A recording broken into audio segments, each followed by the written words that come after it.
Dios te salve María, llena eres de gracia, el Señor es contigo.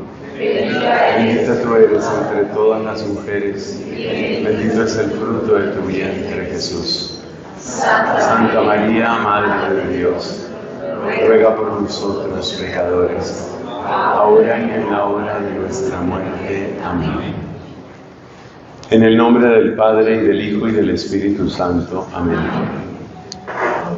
El título que aparece en pantalla es el punto al que queremos llegar, es decir, la relación entre la música y el ejercicio de los carismas, especialmente carismas extraordinarios, entre los cuales incluimos lo que popularmente en la renovación carismática católica se llama, por ejemplo, don de lenguas, don de sanación, liberación, interpretación. De eso queremos hablar con la ayuda de Dios. Allá queremos llegar, pero el camino que vamos a hacer es un camino que tiene dos fases. La primera fase la vamos a llamar espiritualidad de la música, y la segunda fase la vamos a llamar la música del espíritu. Espiritualidad de la música y la música del espíritu. En esa parte de la música del espíritu es donde conectaremos con el tema de llegada, el punto de llegada, el ejercicio de los carismas extraordinarios. La música está conectada con la espiritualidad prácticamente en todas las religiones. Cantar para suplicar, cantar para alabar, cantar para unirnos como comunidad. El canto, la música, los instrumentos han estado desde siempre unidos a la espiritualidad. Pero nos hemos preguntado por qué.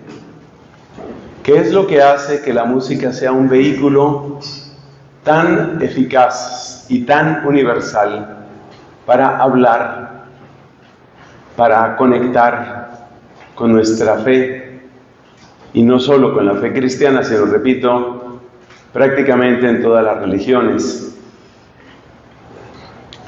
Para descubrirlo tenemos que examinar algunos elementos que son propios de la música y del canto, luego ver cómo esos elementos conectan con lo que nosotros somos como personas humanas, podríamos decir la realidad antropológica de la música, y luego ver cómo esos elementos nos abren a algo que se llama trascendencia.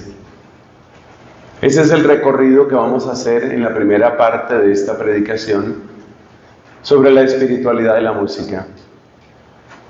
Ver elementos propios de la música, cómo esos elementos conectan profundamente con lo que nosotros somos, y ver también cómo esos elementos nos llevan a trascender. ¿Y qué entendemos por trascender? Es un tema muy hermoso. Yo le pido al Espíritu Santo, así como le pedimos todos, yo le pido que me acompañe, que me guíe, que yo pueda hablar lo que tengo que hablar, que pueda ser ordenado y pueda ser claro, porque es algo absolutamente hermoso, de lo cual apenas estamos empezando a predicar en la Iglesia Católica.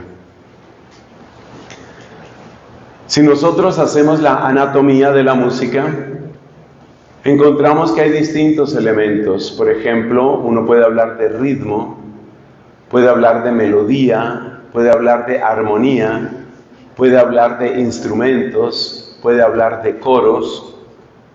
Quedémonos por ahora con esos 5 elementos: ritmo, melodía, armonía, acompañamiento, coro. Voy a seguirlo repitiendo hasta que más gente escriba.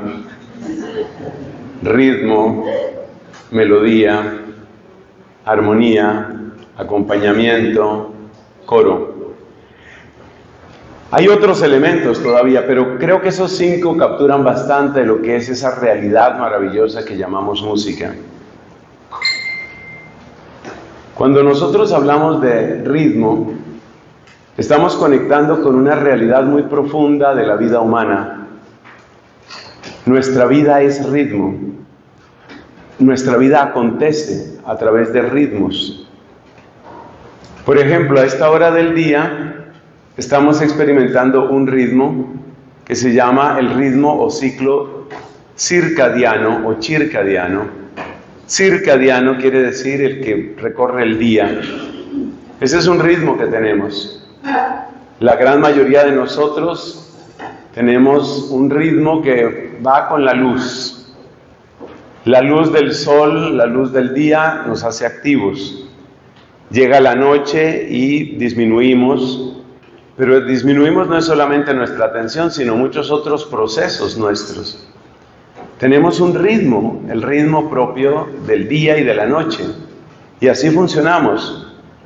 Si uno intenta prolongar el día, por ejemplo, utilizando luz artificial, y destruye ese ritmo, empieza a alterarse la salud.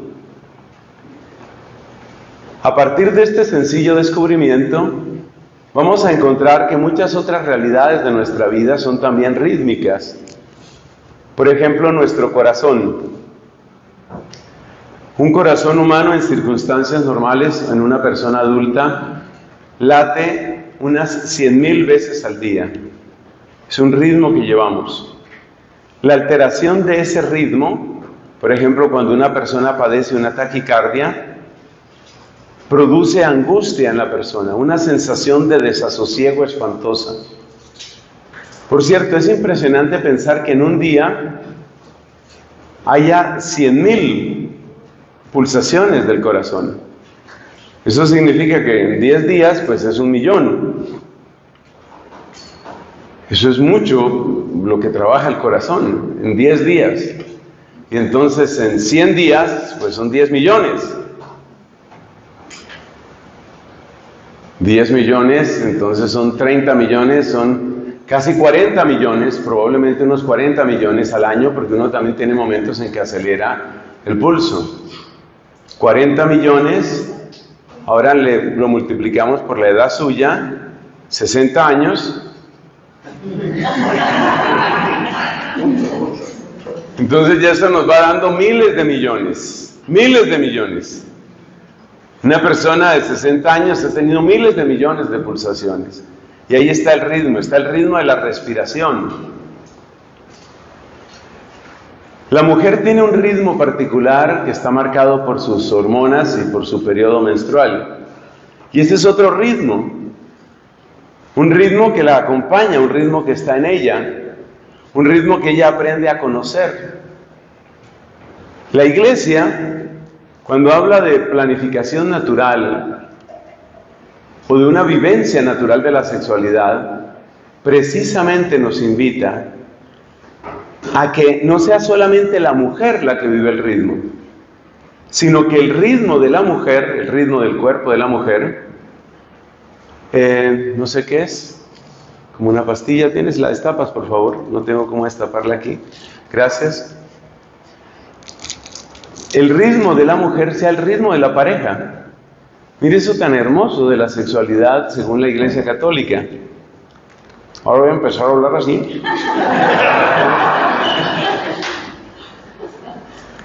Que el ritmo de la mujer sea el ritmo de la pareja. Ese es el sentido de los métodos naturales. Es decir, que el hombre no le imponga su ritmo a la mujer, que el ritmo de la sexualidad en la pareja no sea el ritmo del impulso del varón, sino que el ritmo de la sexualidad sea el ritmo del cuerpo de ella. Es lo más hermosamente feminista del mundo, los métodos naturales. Porque entonces, la idea es que el hombre, el varón, conozca el cuerpo de su amada, el cuerpo de su esposa, conozca ese cuerpo así como ella conoce su cuerpo. Y los que han estudiado un poco los métodos naturales saben que esto llega hasta detalles tan extremadamente explícitos que casi me siento limitado de comentarlos aquí. La temperatura de ella, el fluido de ella, el no sé qué. Todo eso quiere decir que el cuerpo de ella ya no es solo de ella. Que lo que le pasa al cuerpo de ella, con el ritmo de ella, ya no es solo de ella, sino que es de ambos. Es algo muy bello. Esos son ritmos. Tenemos el ritmo de la respiración. Tenemos los ritmos propios de nuestro metabolismo. Nosotros no somos igualmente productivos, igualmente atentos a todas las horas del día. Hay un ritmo que está marcado por la luna, pero que también tiene que ver con el periodo de la mujer, y es el ritmo de la semana. La mayor parte de nosotros vivimos en un ritmo semanal. Típicamente la persona trabaja durante unos días, descansa. Trabaja, descansa. Trabaja, descansa. Es un ritmo. La semana está derivada de las fases de la luna. La semana está conectada también con el ritmo típico de la mujer. Entonces el ritmo es una realidad muy profundamente humana, profundamente humana. Y lo que hace la música es tomar ese ritmo que tenemos, ese ritmo que conocemos, y empezar a darle un significado. Los ritmos tienen también otra característica, y es que pueden inducir en nosotros ciertos estados de ánimo. Acompañan, pero después realizan también ciertos estados de ánimo. Por eso nosotros asociamos ciertos ritmos, por ejemplo, con la alegría. Conocemos el ritmo típicamente dominicano, de República Dominicana, del merengue. Uno oye el merengue y toma un estado de ánimo. El ritmo transmite un estado de ánimo. Se convierte en una bandera cultural. Bueno, ahí vamos con nuestro tema. Tomemos otro elemento de la música. Otro elemento es la melodía. Hay estudios muy profundos sobre la relación entre las melodías, todavía no estamos hablando de la palabra, sino la simple melodía, la melodía y lo que trae a nosotros. Por ejemplo, usted se ha puesto a pensar, ¿por qué hay melodías que uno siente que son tristes? Y hay melodías que uno siente que son alegres. ¿En qué consiste eso? Uno puede oír una canción en un idioma que uno no conoce y uno percibe si es una melodía o denota un estado de ánimo alegre o triste.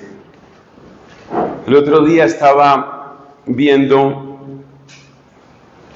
unas reuniones como una especie de festival de música en Irán. Yo no sé nada ni de persa, ni de iraní, ni de árabe, ni nada de eso.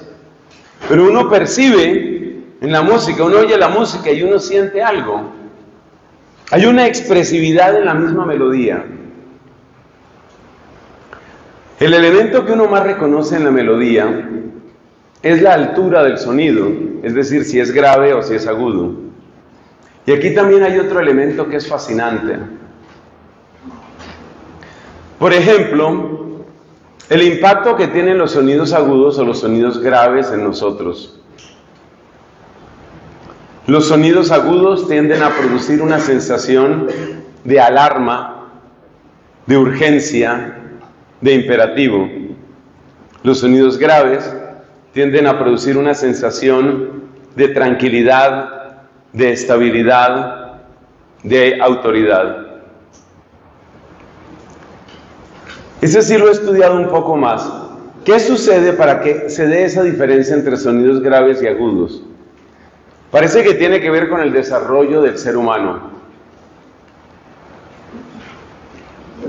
Cuando somos niños, ya se trate de hombres o de mujeres, nuestra voz tiene un rango que típicamente reconocemos como agudo. Pues agudo para nuestros oídos de personas adultas. Los niños tienen voces más bien agudas, tienden hacia arriba. Cuando llega la pubertad se producen cambios tanto en las mujeres como en los hombres. Entonces la mujer, cuando llega a la pubertad, cuando se hace jovencita, cuando se hace adulta, empieza a bajar el tono de su voz. Pero baja poquito, no baja tanto. El hombre, cuando llega a la pubertad y se estira su laringe, baja bastante.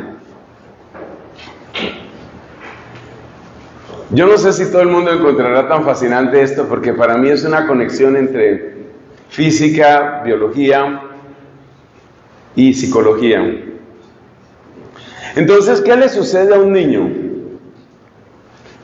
Un niño pequeño, cuando oye la voz de la mamá, oye una voz que es cercana en términos de frecuencia, en términos de altura, una voz que es cercana a la voz que él mismo tiene. Y esto produce dos cosas en los niños pequeños. Produce dos cosas. Primero, que el niño siempre sentirá más cercana la voz de la mamá, porque está en términos de frecuencia más próxima a la voz de él. Pero la voz del papá es una voz mucho más grave, puede estar una octava por debajo. La voz del papá es una voz diferente, es una voz fuerte y profunda, es una voz que él no puede producir. Entonces pensemos en el caso de un niño pequeño que oye a la mamá y que oye al papá. La voz de la mamá suena muy parecida, bueno, cercana, no igual, obviamente, pero suena parecida a la voz que él tiene.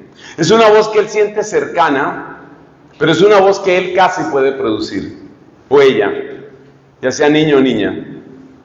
En cambio, con respecto a la voz del papá, es una voz que él o ella no puede producir. Es una voz externa, una voz fuerte. Y es increíble lo que esto significa desde el punto de vista psicológico y desde el punto de vista de la familia. La voz del papá, por esa sola condición que tiene que ver con la frecuencia, con la altura del sonido, produce un impacto de autoridad distinto en los niños que la voz de la mamá. Si la mamá habla más, si la mamá trata de imponerse y levanta su voz, lo que sucede por el aparato fonador que tenemos, por la laringe, cuando uno intenta hablar más fuerte, a menos que tenga mucho dominio de su voz, si uno empieza a hablar más fuerte, empieza a subir la frecuencia, es decir, la vuelve más aguda. Entonces, si la mamá trata de hablar muy fuerte, termina produciendo una voz muy aguda, lo cual produce una sensación de alarma, no una sensación de autoridad. Ese es un tema interesantísimo, porque entonces nos muestra dos cosas que ha enseñado la Biblia y que ha enseñado la Iglesia en sus mejores tiempos. Y es la autoridad natural del papá en la casa. La importancia del papá. La voz del papá es muy importante. Y la presencia del papá. Esta es la raíz antropológica, o una de las raíces antropológicas, de lo que enseña la Biblia cuando dice que el hombre tiene que ser cabeza dentro de la casa. Cabeza no significa tirano. Cabeza no significa ególatra, cabeza no significa déspota, pero tiene que ser cabeza, porque su constitución física, su fortaleza física y la voz que tiene, es una voz que transmite exactamente su autoridad. Bueno, una forma de autoridad. Porque resulta que la voz de la mamá es una voz que transmite cercanía. Y la cercanía es otra forma de autoridad, pero muy diferente. Podríamos decir que la voz femenina, la voz de la mamá, es una voz que está transmitiendo: estoy cerca de ti, te conozco, te entiendo. Y normalmente eso es lo que nosotros buscamos en la mamá, o en nuestras amigas, o en las personas cercanas que tenemos. La mamá, por ejemplo, es lo más típico. Entonces, la voz femenina tiene una característica particular. Una característica de cercanía, de acompañamiento. Es una voz que envuelve y acompaña. La voz masculina tiene su propia característica. Es una voz que irradia una forma particular de autoridad. Y esa voz que irradia autoridad es la que necesitamos en los hogares. O sea que para mí resulta impresionante ver cómo estas realidades, que son realidades biológicas, estamos hablando de cómo estamos hechos, cómo está hecho nuestro cuerpo, son realidades biológicas. Esas realidades que tenemos están conectadas con lo que nosotros somos como personas. La melodía nunca se queda en un mismo tono. La melodía sube y baja. La melodía hace un recorrido, hace un camino. Pero aquí viene la conexión entre la melodía y el ritmo. La melodía se repite, la melodía vuelve. Y el retorno de la melodía marca otra forma de ritmo. Incluso en aquellas formas musicales, en aquellos géneros musicales que no utilizan el ritmo en el sentido tradicional. Piense usted, por ejemplo, en lo que es el canto gregoriano. El canto gregoriano no tiene el ritmo en el sentido usual de la palabra. Ritmo es, por ejemplo, alabaré, alabaré, alabaré, alabaré. Ese es el ritmo típico. Y muchas otras formas de ritmo. El gregoriano no tiene eso. Pero el gregoriano tiene otra forma de ritmo, a través de la repetición. Entonces las distintas formas del gregoriano que se van repitiendo, las cadencias, las palabras que se repiten, van produciendo una sensación también de ritmo. Entonces la melodía se une con el ritmo se une con la melodía. Y de esa manera se va produciendo un mensaje aún antes de que llegue la palabra. Porque finalmente todo esto que estamos diciendo de la música es como la estructura sobre la cual después llega la palabra. Pero estamos hablando aquí del poder comunicador que tiene la música en sí misma. La melodía muchas veces conecta con expresiones y emociones nuestras. Y parece que ese es parte de su secreto. Cuando una persona está muy alegre, su voz fluctúa mucho, tiene picos de altura. ¡Ganamos!, dice la persona. Está alegre, ganó su equipo, ¡ganamos! Ese ganamos está altísimo en frecuencia.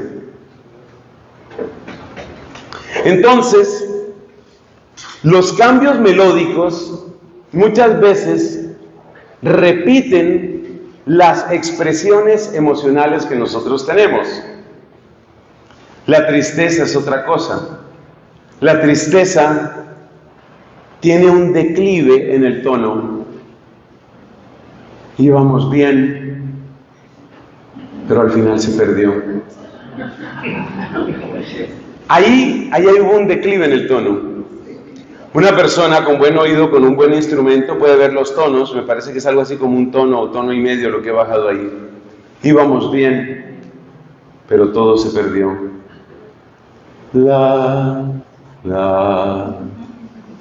Entonces, ahí parece estar la explicación de por qué uno encuentra ciertas melodías como tristes, como alegres o como de otras cosas, y con otras emociones.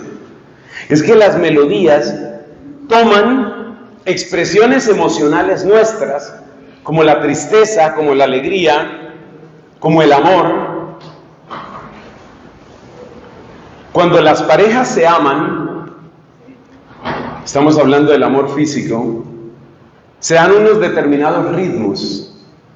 Esos ritmos aparecen repetidos en muchas melodías. Es decir, es un ritmo que va como creciendo, como el que va cabalgando hacia la cumbre de una montaña y llega. Ese llegar es como el clímax que tiene la pareja y luego baja suavemente. Hay muchas melodías que tienen esa estructura y entonces la sola melodía tiene un contenido como de afecto, incluso un contenido casi erótico.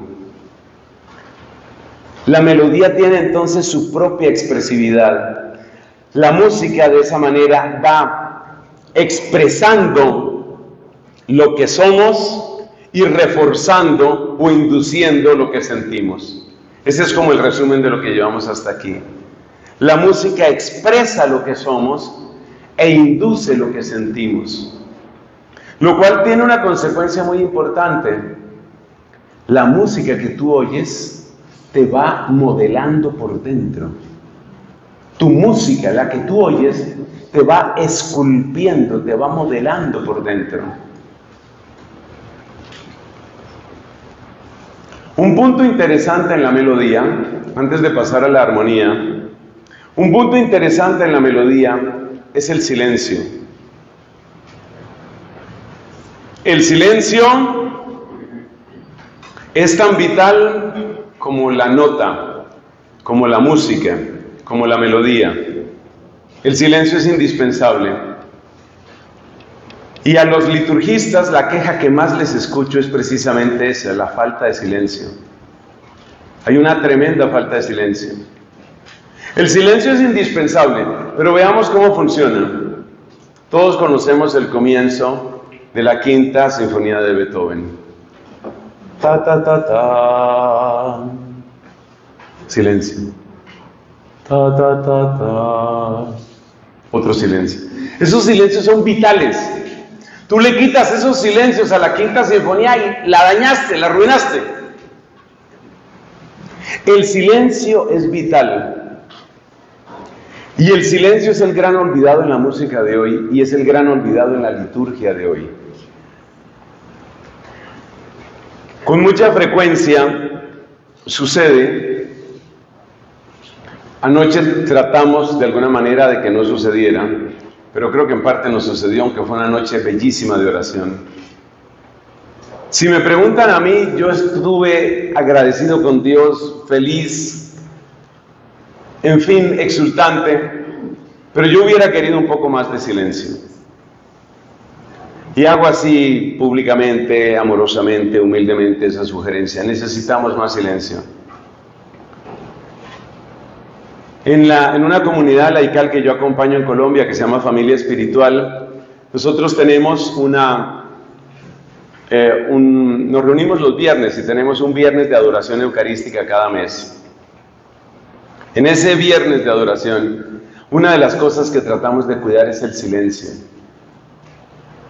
El silencio es vital, porque el silencio es la digestión de la música. No es la metáfora más bonita, pero si le sirve, escríbala. El silencio es la digestión de la música. Tú tienes que digerir las notas. Tú tienes que digerir la palabra. Esa es la razón por la que uno desayunó, por ejemplo, unos deliciosos chilaquiles. Usted desayunó, pero usted no sigue desayunando. Usted para. Usted ya no come más. Usted deja de desayunar y empieza a procesar. El silencio es el metabolismo. Esa está más bonita que la digestión. El silencio es el metabolismo de la música. Necesitamos del silencio. A veces parece que si no se estuviera hablando algo, si no se estuviera cantando, si no está sonando algo, entonces quedamos como descontrolados. Necesitamos silencio. Y es muy interesante ver que cuando una persona se va acercando a Dios, de un modo casi natural, pero inevitable, busca el silencio. El silencio se vuelve vital. ¿Por qué? Porque cada vez necesito hacerle mayor metabolismo a lo que el Señor me ha dado, lo que el Señor me ha dicho, lo que el Señor me muestra. El silencio es indispensable. Y el silencio es parte de la melodía. La melodía no es simplemente repita notas. Hay que hacer silencio. Es parte de nosotros. Esto también sucede con las personas que se aman. Las personas que se aman, puede suceder en la amistad, pero sobre todo en el noviazgo, en el matrimonio, se vuelve indispensable un momento de silencio. Hay silencios que son profundamente elocuentes.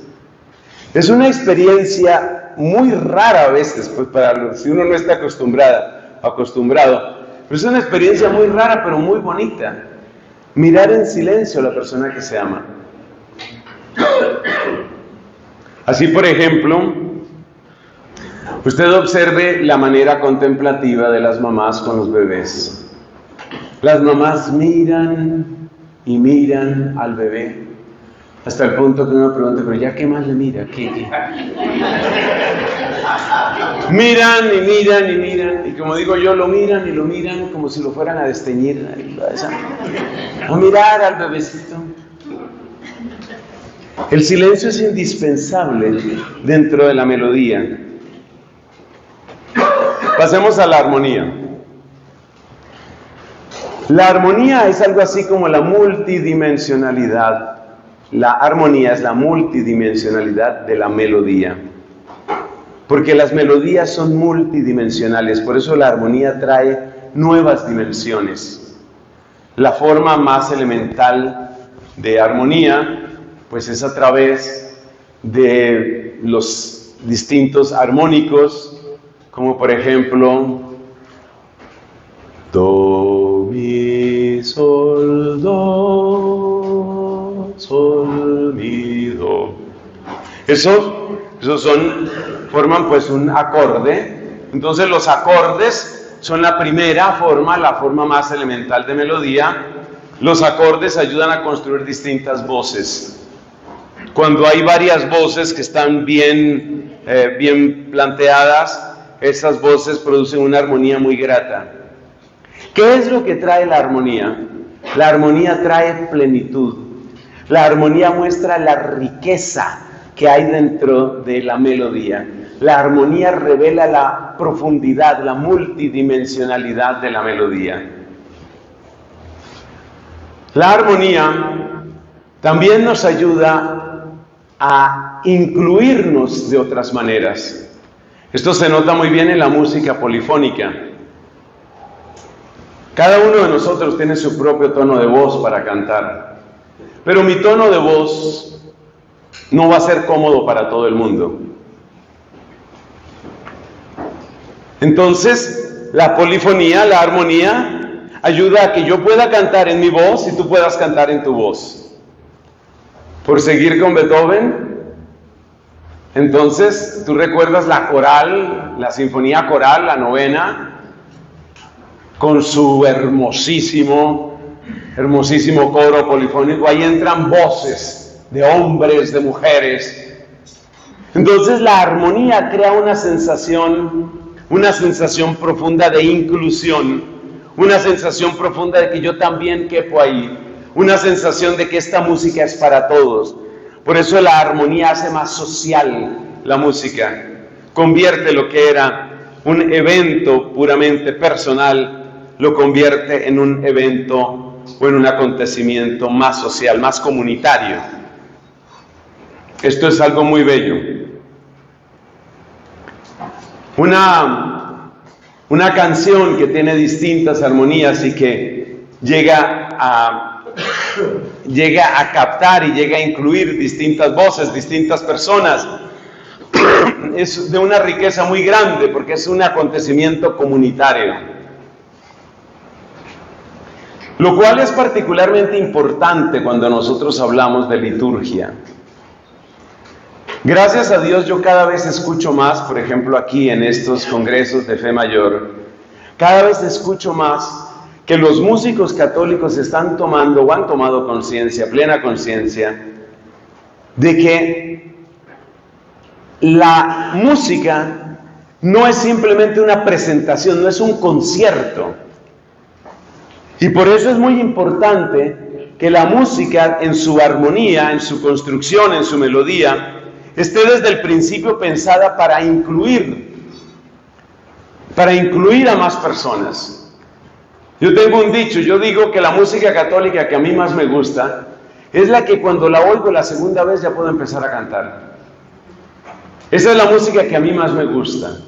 No que yo sea la norma en eso, estoy dándoles una opinión personal. Entonces hay grupos que tienen melodías lindísimas y letras lindísimas, pero yo no termino Nelson, no termino de conectar, porque resulta que uno tiene que oír 25 veces la canción para saber cómo se corta, el ritmo que tiene, el cambio de tono, la entrada de otro tema musical. La armonía nos está recordando que la música no es un acontecimiento individual, sino comunitario. Y por eso, como muchos de ustedes no solamente interpretan música, sino que también componen música, yo les invito a que ustedes piensen así muy conscientemente, ¿quién va a cantar esto? Porque es que si tú eres cantautor o cantautora, tú tienes una voz muy educada, tú tienes un oído muy educado, para ti no es problema pegar un salto de 5 tonos y medio hacia arriba y luego bajas 6 tonos y medio hacia abajo, ningún problema. Para eso, para algo te sirvieron las clases de solfeo, excelente, felicitaciones, aplauso para ti. Pero ¿quién te va a poder seguir? ¿Quién te va a poder seguir? Entonces tú pregúntate, la armonía es como un cuestionamiento, la armonía es como una pregunta que nos está mirando a la cara. ¿Quién puede interpretar esto? ¿Quién puede cantar esto? ¿Quién me va a seguir con esto? Porque si no me van a seguir, quiere decir que yo lo que voy a hacer es un concierto, lo cual tampoco está mal. De hecho, hay música, también dentro de la Iglesia Católica, hay música que ha sido hecha básicamente para ser escuchada. Es muy difícil, se necesita tener muchísima formación, tener muchísima educación musical para poder presentar esa música, para poder interpretar esa música. Esto sucede especialmente desde mi punto de vista, música del Renacimiento, del Barroco. Hay una cantidad de melodías que pueden ser muy bonitas.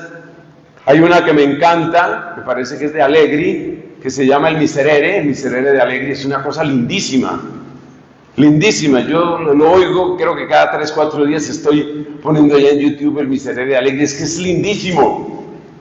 Pero ese Miserere requiere una soprano de máxima calidad.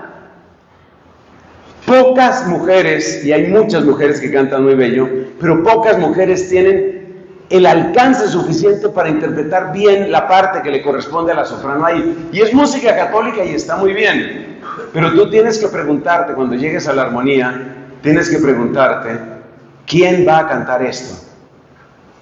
¿Esto es comunitario? ¿Cómo es comunitario? Pienso que es un interrogante muy interesante. Entonces hemos hablado algo sobre el ritmo y cómo conecta con nuestro ser humano. Hemos hablado de la melodía y cómo la melodía se inspira en las emociones humanas.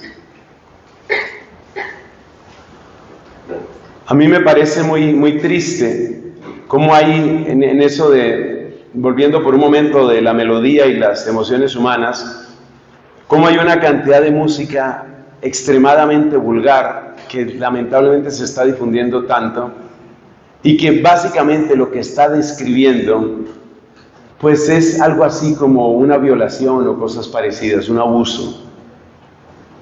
Y la gente está cantando eso, y acuérdate, lo que tú cantas, lo que tú oyes, lo que tú repites, está modelándote por dentro, está esculpiéndote por dentro.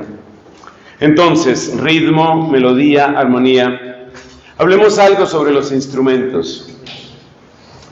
Los instrumentos, desde el punto de vista cristiano, los instrumentos nos remiten a Romanos capítulo 8. En Romanos 8 dice el apóstol San Pablo: la creación entera está gimiendo expectante, aguardando la manifestación de los hijos de Dios. Una visión ultraconservadora, desde mi punto de vista una visión ultraconservadora, dice que prácticamente el único instrumento propiamente litúrgico es el órgano tubular, el órgano de tubos. Yo personalmente no estoy de acuerdo con eso. Pero sí hay algo que debemos tener presente, y aquí empezamos con una advertencia. Mira, el instrumento está al servicio de la música está al servicio de la palabra, y la palabra está al servicio de la celebración de fe. Por favor, esa escalera, escríbanla. Si no van a escribir más, no escriban más. Pero eso escríbanlo. El instrumento está al servicio de la música, no lo contrario. La música no es para que se luzca el instrumento está al servicio de la música. La música está al servicio de la palabra, y la palabra está al servicio de la celebración de la fe. Esa es la escalera católica, así es como esto funciona. Entonces, ¿qué pasa? Que muchos instrumentos más se pueden utilizar incluso en la liturgia. Yo no tengo problema. He estado en bellas celebraciones eucarísticas que tienen mandolinas, o que tienen violines, o que tienen flautas.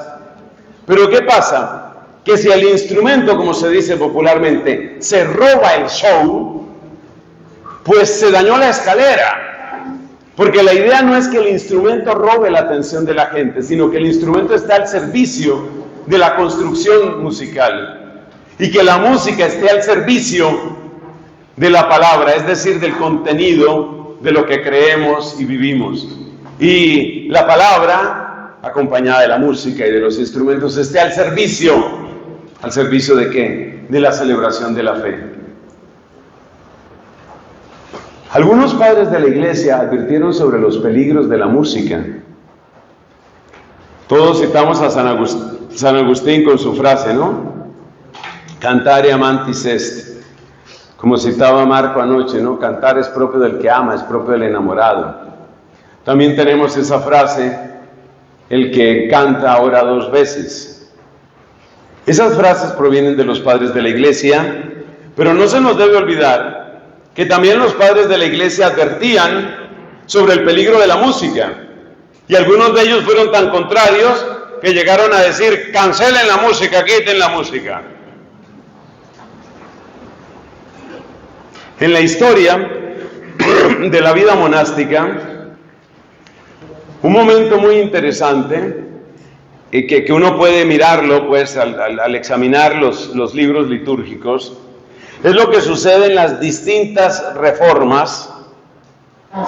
Un caso típico es una reforma, todo esto dentro de la familia benedictina. Yo hablo aquí con cierto temor, pero tengo que hablar, si me equivoco me corrigen. Una reforma pues fue el Cister, una de las muchas reformas, la reforma cisterciense. Muy bien.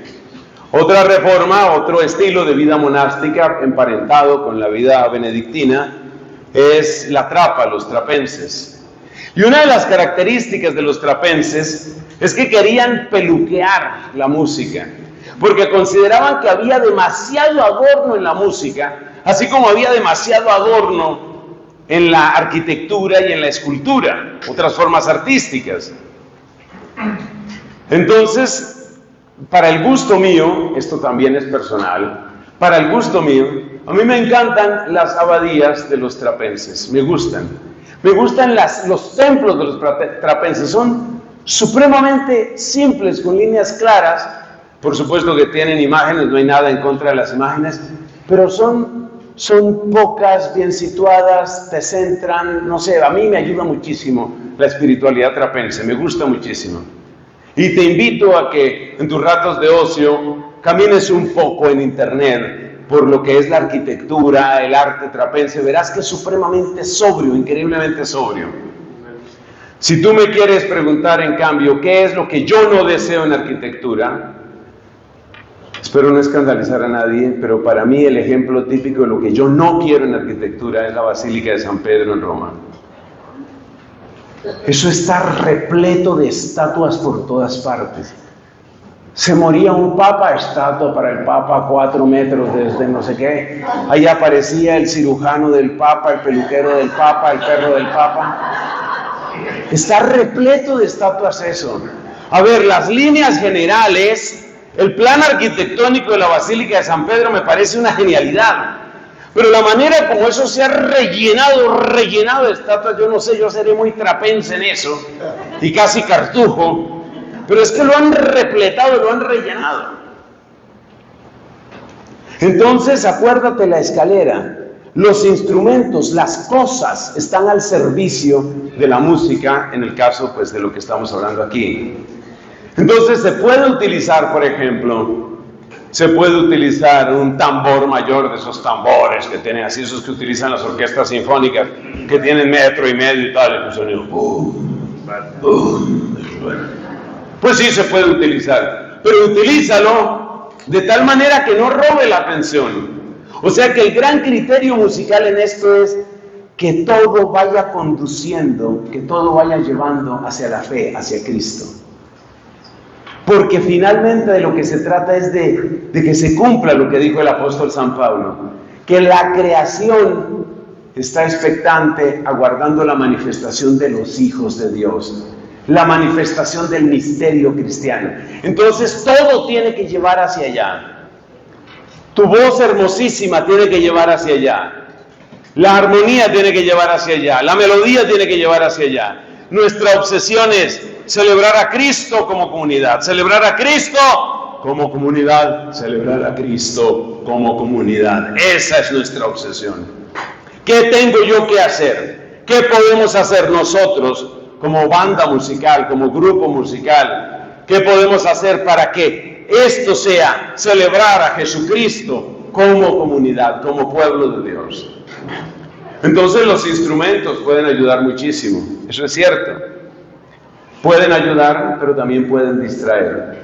Y el gran criterio es que nada distraiga. Una vez hablaba con un amigo publicista, en esto que está en el mundo del marketing, y entonces me comentaba, en un punto de la conversación que tuvimos, me comentaba de lo difícil que era el trabajo con modelos. Típicamente la mayor parte son mujeres. Entonces le decía, ¿por qué? Y me dice, porque es que tú quieres que la atención no se quede en la modelo, sino que la atención vaya al producto. Entonces la modelo tiene que ser lo suficientemente, esto suena a instrumentalizar a la mujer, me perdonan, no es mi intención, tampoco era la intención de mi amigo. La modelo tiene que ser lo suficientemente bonita como para atraer miradas, pero no tiene que ser tan supremamente exótica o excesivamente bella, perdónenme la expresión, como para que la gente se quede mirando a ella y no mire, qué sé yo, el carro o la casa o el producto de belleza o lo que sea. ¿Cómo lograr que la atención vaya desde el conjunto abigarrado que tenemos ante nuestros ojos, vaya hacia esa valla, que vaya hacia la valla,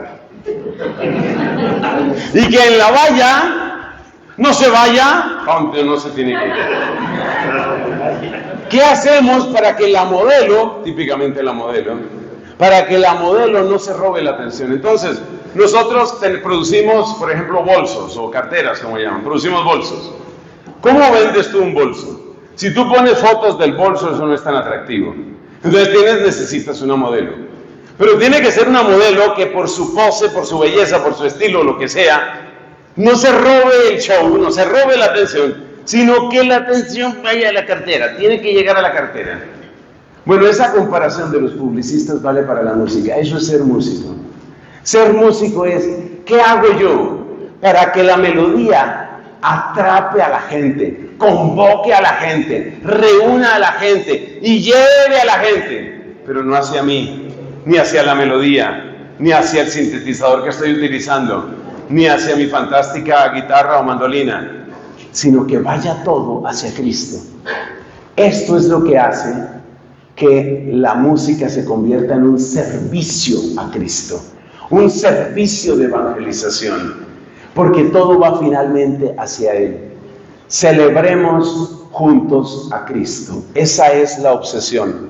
La próxima vez que te inviten a un concierto, la próxima vez que participes en alguna celebración, lleva por favor muy claro en tu mente eso: celebremos juntos a Cristo.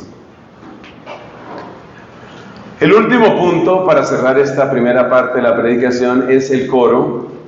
Cuando aquí hablamos de coro, pues puede ser un coro formalmente constituido que tiene sus barítonos, sus tenores, sus contrabajos, contraltos y toda esta gente. O puede ser simplemente la asamblea. ¿Qué es lo que nosotros queremos con los coros? El coro no es simplemente una presencia. El coro es un mensaje. ¿Por qué? Porque tu voz que canta junto con la voz del hermano, de la hermana, tu voz que canta es también el mensaje que tú le das a esa otra persona. De nuevo tenemos que remitirnos a la vida monástica. Esta expresión de coros es típica de la vida monástica. Nosotros, yo no soy monje, yo soy fraile, nosotros los frailes tenemos también coros. Entonces tú vas allá a mi convento de Santo Domingo y hay 2 coros. Típicamente se les llama coro mayor, coro menor. Y esos 2 coros están uno frente a otro. A veces directamente así, como en 2 filas paralelas. A veces como en mi convento, en una estructura un poco curvada, pero estamos unos frente a otros. El coro es el mensaje. Que tú cantes es un mensaje que tú me das a mí. Porque tú estás celebrando a Jesucristo y yo estoy celebrando a Jesucristo. Tu voz que alaba a Cristo es un mensaje para mí. Y hay que infundir en nuestros amigos, hay que infundir en nuestra gente exactamente eso. Que cantar no es solamente participar, sino que cantar es testimoniar. Cantar es dar un mensaje.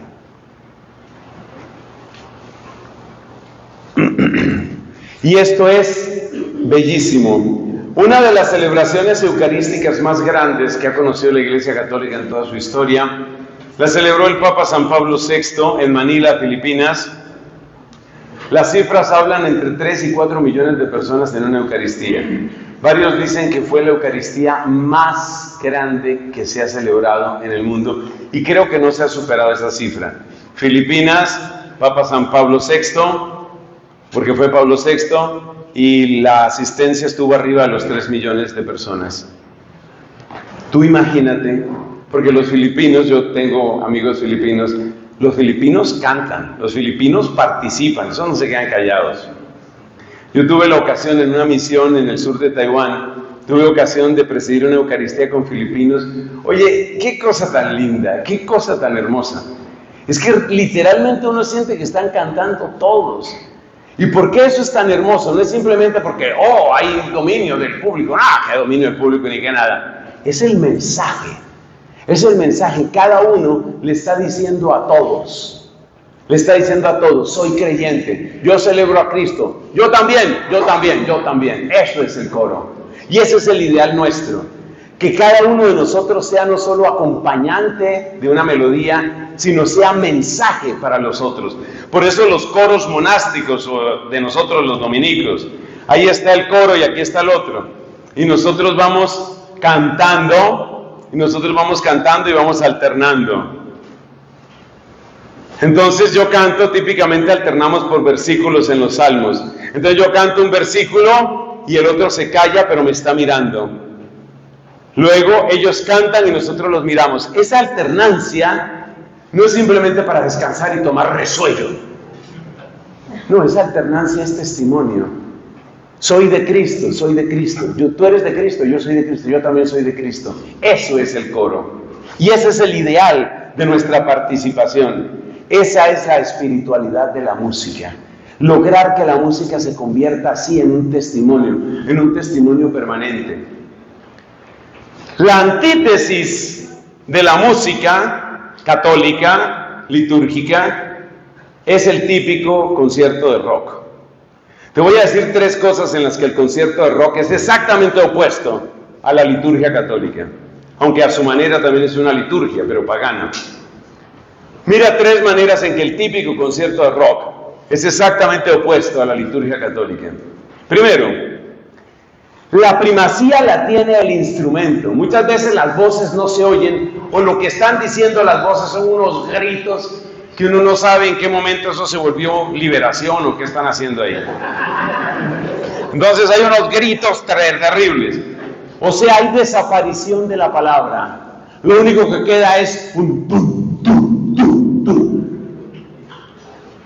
Desaparición de la palabra, completamente contrario a nuestra liturgia católica. Segundo, protagonismo de los instrumentos. Entonces son famosos y es que además son unos genios para eso. A mí no me gusta, la mayor parte del rock no me gusta, tampoco soy referencia para eso, es una opinión personal. Pero yo tengo que reconocer que hay gente que en esas guitarras eléctricas logra unas cosas fantásticas. Eso tiene un nombre, eso que hacen así y suben y bajan, unas cosas impresionantes y uno queda así como electrizado viendo, ¡wow! Pero ¿cómo lo hizo? Otros son así como magos del bajo. Hay una señora que me salía bastante en TikTok, no volvió a salir. Me salió bastante en TikTok que era bajista, una mujer bajista. O sea, ella es alta pero bajista. Bueno, la señora esta, oye, con su bajo ahí. Oye, increíble, increíble. El concierto de rock está diseñado para que tú te quedes así, asombrado. El instrumento. Eso es completamente contrario a la liturgia católica. Y tercero, en la liturgia pagana, que es la liturgia del concierto de rock, cada uno está en su mundo. Cada uno baila. Me acuerdo de un comentario de mi mamá que me marcó mucho. Mi mamá decía, en las fiestas, porque mi mamá siempre fue muy alegre, ella era del Caribe, Barranquilla la Arenosa. Mi mamá para bailar hasta los últimos años de su vida, mi mamá le encantaba la danza, el baile. Bueno, pero ella decía, yo no heredé lo del baile, por eso ella se burlaba de mí, es algo muy duro. Ella me decía, hijo, tiene más juego de cintura una nevera. Bueno, pero ahí lo voy superando poco a poco. Mi mamá decía, en las fiestas de mi época, lo que a nosotras las mujeres nos gustaba era ese momento en que el hombre abraza, y vamos a bailar, y bailamos, y viene el paso para aquí, y viene el paso para allá, y ese toquecito, ¿no? Que se supone que es respetuoso, pero ayuda, ¿no? Es respetuoso, pero ayuda. Porque además esa mano misteriosamente fluctuaba en altura. La confianza de mi mamá con el hijo sacerdote. Entonces decía ella, eso era bonito. Ahora no, mire usted los bailes de los conciertos, cada uno como un poseso allá. Hombre, eso es exactamente lo contrario a la liturgia católica. Bueno, cerramos esta parte. ¿Qué hemos visto? Hemos examinado la conexión antropológica profunda que tienen los principales elementos de la música, a saber, el ritmo, la melodía, la armonía, los instrumentos y el coro. No se les olvide el coro. El coro es muy importante. ¿Sabe que el coro tiene base bíblica, no? Hay coros en el libro del Apocalipsis. Cantaban el cántico de Moisés y el cántico del Cordero. Cantaban, era un coro. Pero el primer coro que aparece en la Biblia está en Isaías capítulo 6. Los ángeles, dice esta expresión, que así está en el hebreo, se gritaban el uno al otro. Santo, santo, santo es el Señor, Dios del universo. Y el otro repite, santo, santo, santo es el Señor. Como dándose testimonio entre ellos, como reforzando entre ellos el amor al único Dios. Santa Teresa de Jesús que no celebraremos hoy porque es domingo, pero su día sería el 15 de octubre. Santa Teresa de Jesús hablaba del cielo como un alegrarse, que todos se alegren. Eso es el coro, esa es la espiritualidad del coro.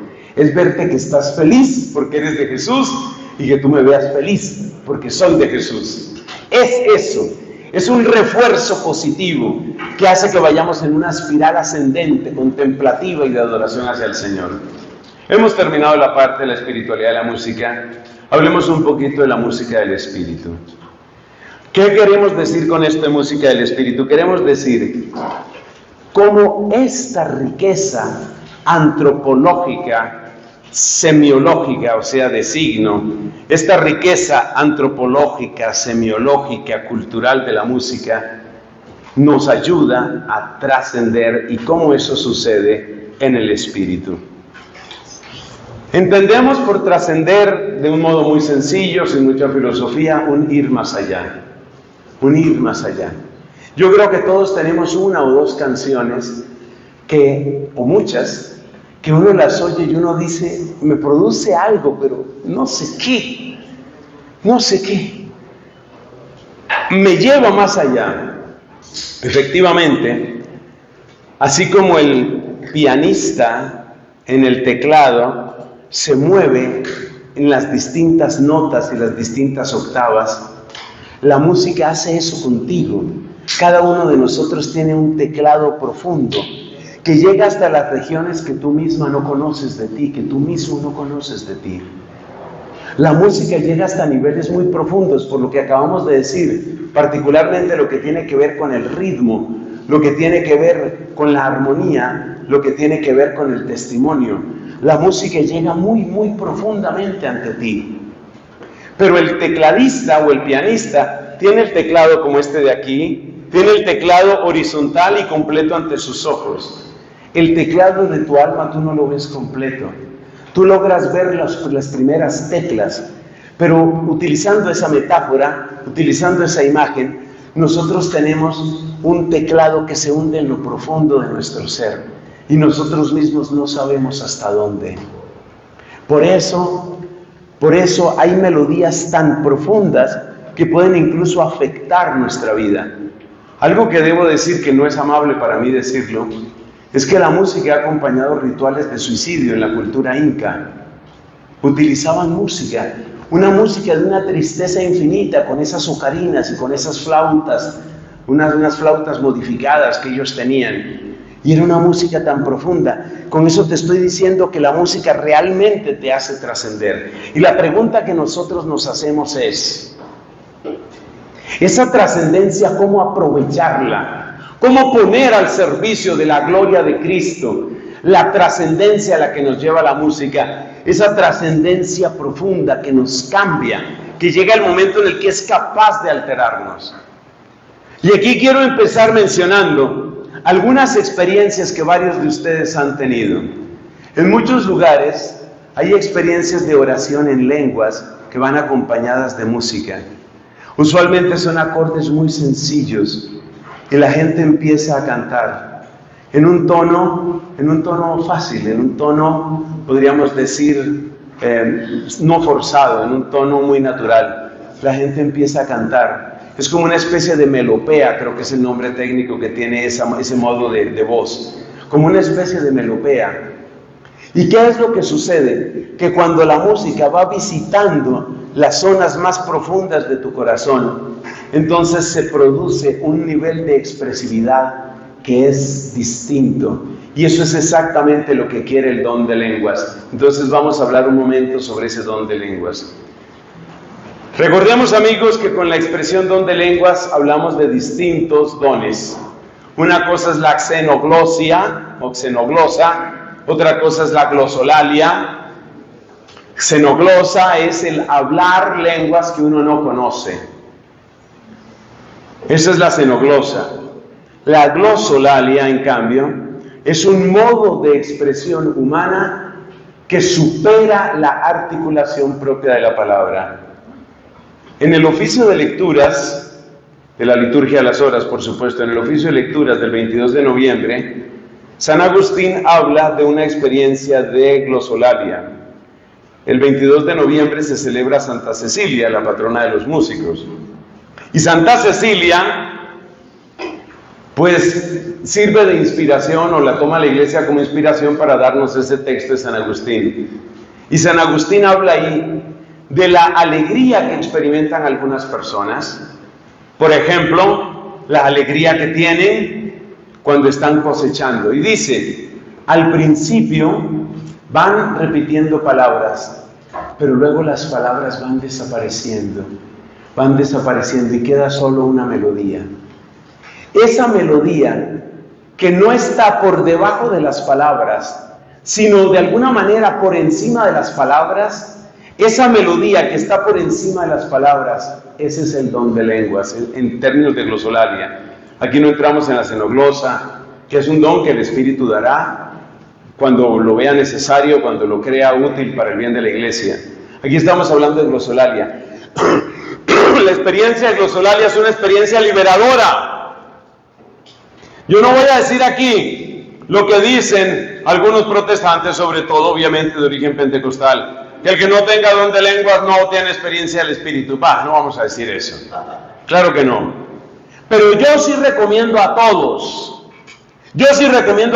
que se abran a la posibilidad de dejarse llevar suavemente por el amor y por la música, y suelten su corazón para expresar más allá de las palabras un amor que está por encima de toda palabra. Por eso decimos que la glosolalia no está por debajo de la palabra, sino de alguna manera está por encima de la palabra humana, obviamente no por encima de la palabra de Dios. Entonces, la música puede facilitar ese tipo de experiencia.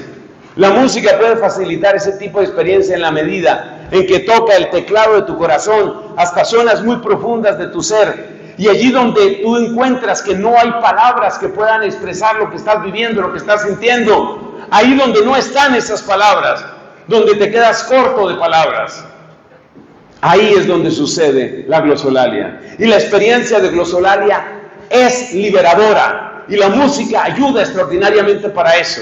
Estamos llegando a donde queríamos llegar. La música ayuda a que eso suceda. La música ayuda a que tú puedas expresarte más allá de las palabras.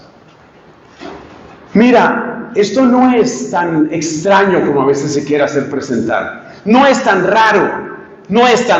¿Por qué? Porque muchas veces uno siente que se queda sin palabras por cosas que son horrorosas o por cosas que son bellísimas.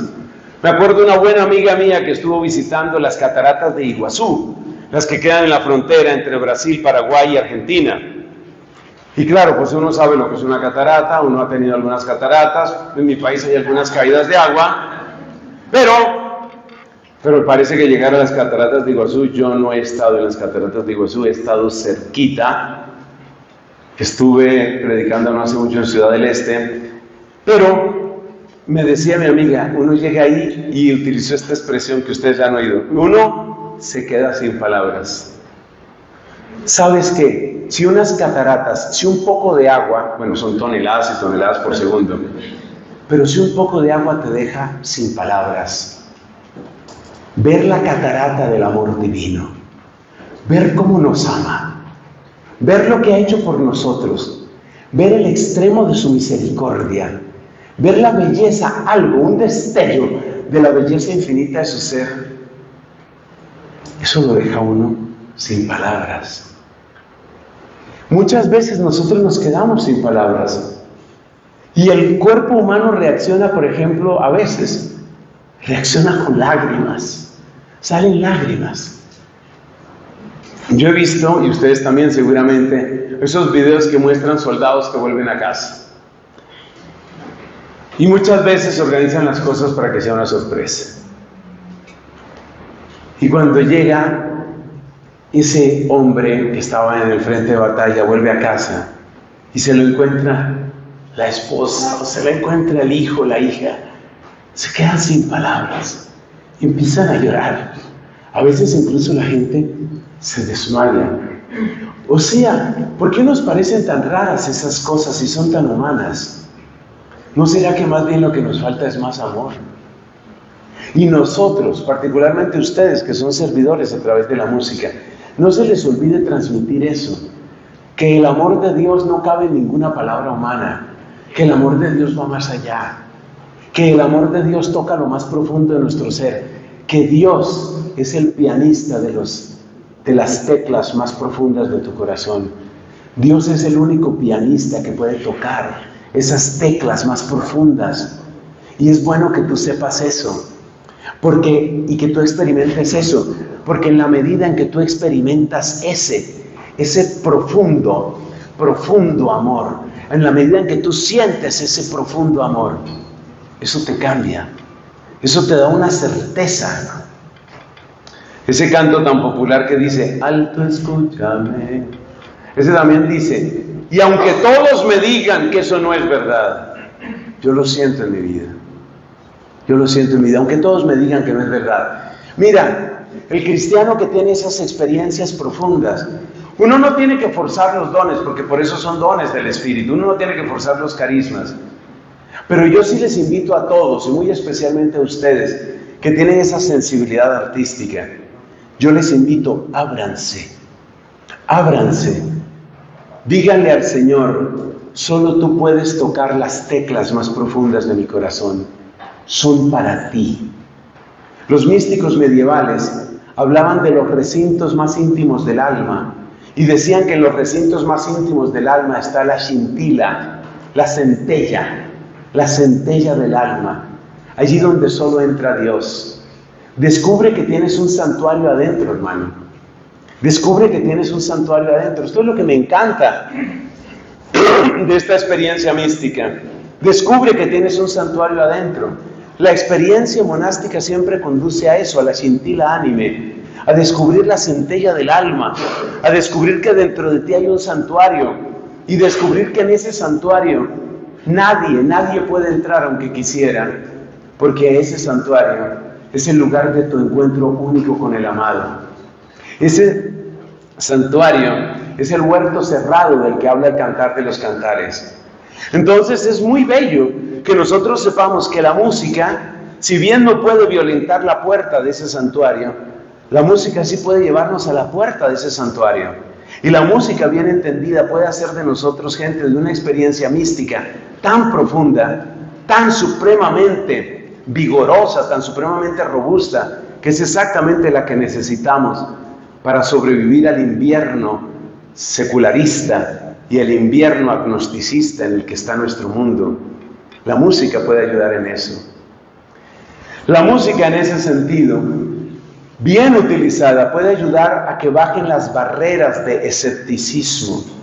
Tristemente el mundo nos ha enseñado a ser escépticos, nos ha enseñado a ser desconfiados, nos ha enseñado a tomar distancia, nos ha enseñado a creer poquito, a desconfiar mucho y creer poquito.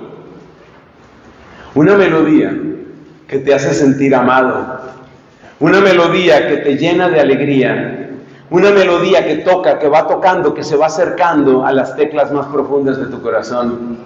Esa melodía te ayuda a quitar barreras. Y aquí viene un punto de Santo Tomás de Aquino, que es lo último que vamos a ver en esta predicación. Santo Tomás de Aquino estudia el papel de la razón en la fe. La razón en la fe. Y dice Santo Tomás de Aquino, la razón no reemplaza la fe. La razón no puede demostrar la fe. Eso no puede hacer. Ni demostrar, ni explicar la fe. No, eso no lo puede hacer la razón. Pero la razón sí puede hacer algo. Dice que hay dos cosas que puede hacer la razón. La razón puede quitar los obstáculos para la fe y la razón puede ayudar a exponer la fe. Es decir, a presentarla de una manera ordenada y coherente. Ese es el papel de la razón en la fe, según Santo Tomás, en el Tratado de la Fe, en la segunda secunde de la Suma Teológica. La razón no reemplaza la fe, la razón no demuestra la fe, pero la razón custodia la fe, eliminando los obstáculos y exponiendo ordenadamente la fe. Eso que dice Santo Tomás de la razón humana, eso vale de la música bien entendida. La razón, dice él, no reemplaza la fe, la custodia. La música ayuda a custodiar la fe. Acuérdate la frase que ya repito por tercera vez. Lo que tú oyes te forma por dentro, te esculpe por dentro, te estructura por dentro. Entonces, música buena, música católica buena, oída oportunamente, te constituye, te estructura, te sostiene en la fe. Te sostiene en la fe. Entonces te defiende en la fe. Segundo, la música, dice él, no demuestra la fe, pero quita los obstáculos. La suavidad de la música, la sensación de familiaridad de la música, la sensación de hogar espiritual de la música, ayuda a que se quiten los obstáculos. Y si esto va acompañado por una letra adecuada, una letra de raíz bíblica, el efecto es impresionante, porque el efecto es que la persona aprende a creer, la persona aprende a admitir todo es posible para el que tiene fe, todo es posible para el que tiene fe. Y a medida que te vas llenando de esa certeza, te estás quitando obstáculos. Mira, una música, una canción así ungida por el Espíritu, una canción llena del Espíritu, quita obstáculos, abre a la persona a la fe, no la va a reemplazar, pero abre a la persona a la fe. Y lo que necesitamos es que la persona se abra a la fe para que acontezcan los carismas maravillosos, incluyendo los más extraordinarios. Entonces la persona que llega a la convicción de que todo realmente es posible para el que tiene fe, la persona que quita todos los obstáculos, esa persona es capaz de creer en la sanación, es capaz de creer en la liberación, es capaz de creer que sus cadenas pueden ser rotas, es capaz de creer que hay una nueva vida para él. Eso logra, ese es el papel. Entonces la música no va a reemplazar, pero la música sí va a quitar obstáculos. La música también puede exponer la fe. Les invito a que se acerquen a una persona poco conocida en nuestro mundo católico en general. Es también doctora de la iglesia, se llama Hildegarda con H. Hildegarda de Bingen. Hildegarda de Bingen. Ese Bingen lo escribe con B grande y G. Hildegarda de Bingen, doctora de la iglesia, fue una religiosa, fue una monja, con una cultura impresionante, con una originalidad casi única en la historia de la iglesia, y era una mujer llena de música. Y ella utilizaba la música en su monasterio, fue abadesa, entiendo yo, ella utilizaba la música en su monasterio para que se quitaran todas las barreras y floreciera la adoración. Para quitar barreras y que florezca la adoración, que la fe llegue a su máximo. Ayuda con la música a que se quiten todas las barreras. Ayuda con la música a que se quiten todos los prejuicios. Que cada uno se pueda sentir en casa y llamado a trascender. Esas son las disposiciones propias de la victoria de Dios. Y ahí, no nos extrañen, vienen sanaciones, vienen liberaciones, se rompen cadenas, las personas hablan en lenguas. No nos extraña. Los obstáculos han sido quitados, el amor está presente, estamos en comunidad, lo vivimos. Pongámonos de pies, por favor, mis hermanos. Cerremos con una oración para pedirle a Dios dos cosas.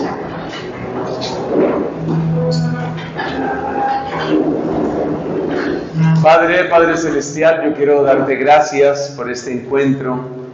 Gracias porque tú nos afianzas en fe mayor. Gracias, Señor. Gracias por habernos invitado, por habernos congregado. Gracias por el regalo de la música. Gracias por el regalo de la música. Gracias por hacer de nosotros instrumentos tuyos. Gracias porque tú tomas nuestras voces, nuestros cuerpos. Gracias porque tú tomas todo lo que somos y lo conviertes en alabanza de tu gloria. Permite, Señor, que seamos buenos servidores de tu gloria, como los santos ángeles, buenos adoradores como los santos ángeles, siempre obedientes a ti como los santos ángeles. Danos, Señor, ese espíritu angélico entendido correctamente. Danos espíritu de ángeles, Señor, para adorarte, para bendecirte, para amarte, para servirte. para ser dóciles al paso del Paráclito y para que los dones florezcan en nosotros y en nuestras comunidades. Alabanza y amor a ti, Señor. Alabanza y amor a ti. La gloria y la alabanza para ti, Señor. Bendito, bendito seas. Gloria al Padre, al Hijo y al Espíritu Santo.